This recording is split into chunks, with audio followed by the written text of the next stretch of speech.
Alright guys, this is for the Kung Lao guide on Test Your Might. It's to do with Kung Lao's teleport. I think still nobody really understands what's going on. I don't think anybody's actually really broken it down until now.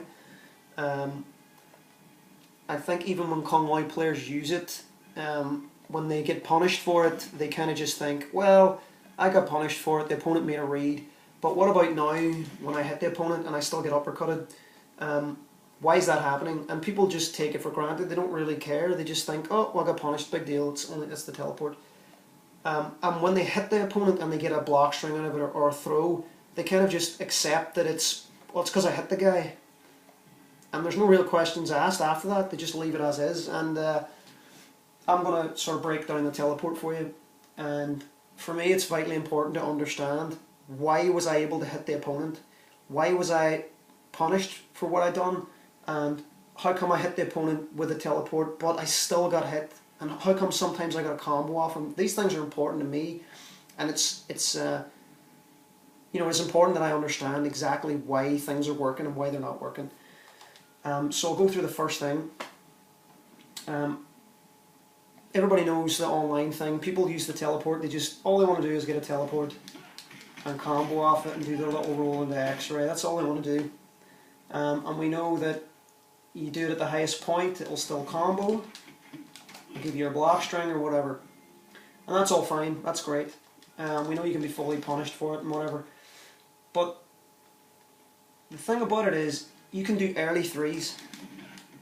What early threes are is you can sort of mash threes, you can just do it early like that.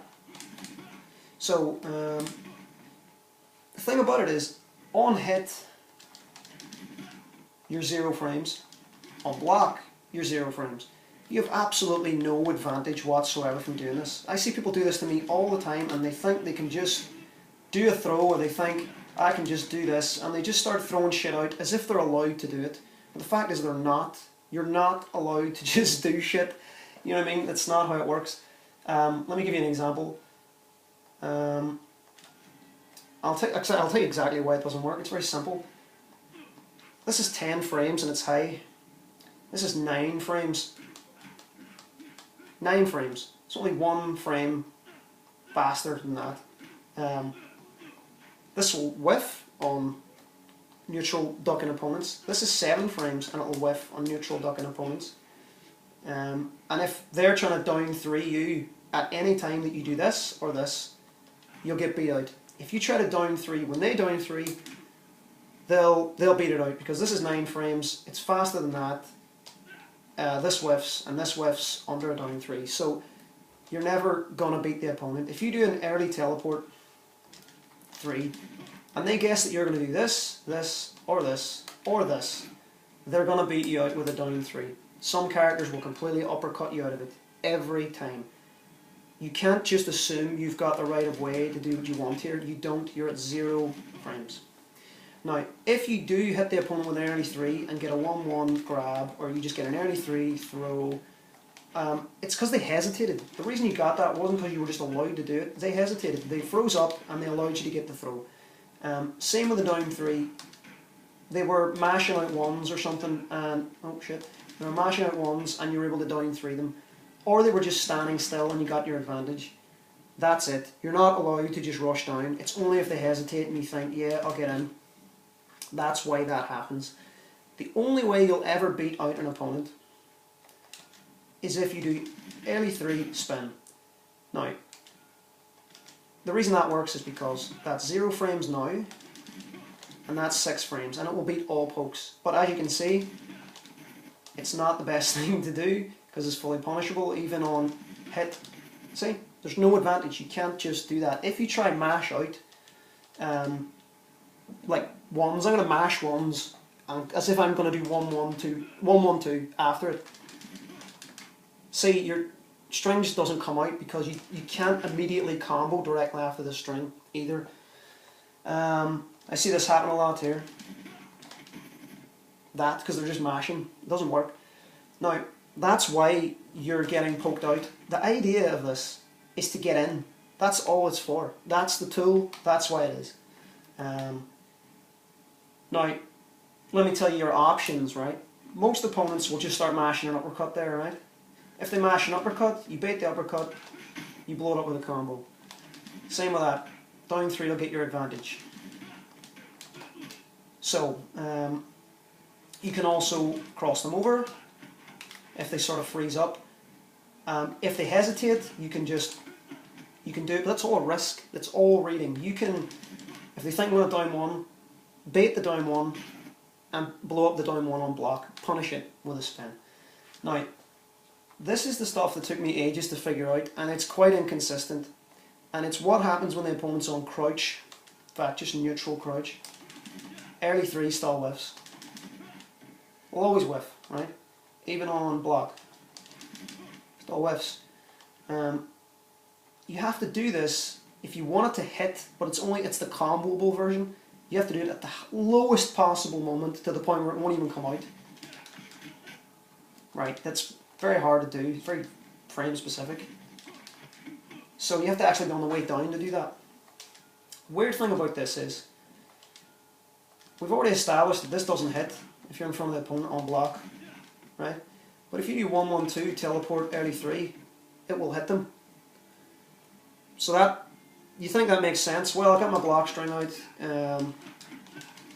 I can get the early 3. But if I do 1-1, 3 completely misses.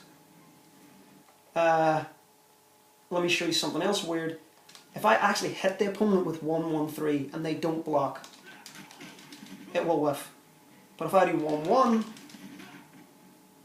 it'll hit. So it's important to know little things like that. The only exception is on hit after 1-1-2-1, early 3 will still miss, and on block, early 3 will still hit. So there's some stuff that people just don't get. If you see the opponent blocking and you did land an early 3 from 1-1-2, it wasn't because you were allowed to get the early 3. It wasn't because it was guaranteed. It's just because the opponent kept blocking. It would be the same way as doing this here. It'd be the same as that. They just kept blocking and allowed you to get your down 3. And again, you can't immediately just assume that you're going to combo from it. It's important to understand why this works. Again, now there's some weird stuff that I can't fully test. Sometimes in training mode it works, sometimes in training mode it doesn't work, but I'll never actually know because I've never, if I've ever hit the opponent with this particular thing, they could have been holding block, maybe they didn't, maybe they did it too late, and I'm going to explain this. I told you that 1-1-3 teleport on hit won't hit, but if I, as late as I can, put the opponent on block now, it misses. But about 5 minutes ago when I was recording the video, this blocked. Right? So sometimes when you do it, you can't be 100% sure of why it hit or not after you've hit the opponent. All you can be 100% sure is after 1-1-3, early 3, if it did hit, it was because they were holding block. And if you did 1-1 teleport, that's going to whiff. But again, if you hit them, that's going to hit. So, I mean, there's things about the teleport that just is inconsistent, I suppose, and it may differ. This stuff here may differ from hitbox to hitbox, but all that you have to understand about the early 3 is when this hits, you're not at advantage. So, that's the basic thing about the teleport, guys. I hope this helps. I hope it sheds some light on it, because I know that a lot of players, even up until now, have just been using the teleport and not really getting why it works, but just really doing it anyway. So yeah, guys, cheers for watching. Thanks.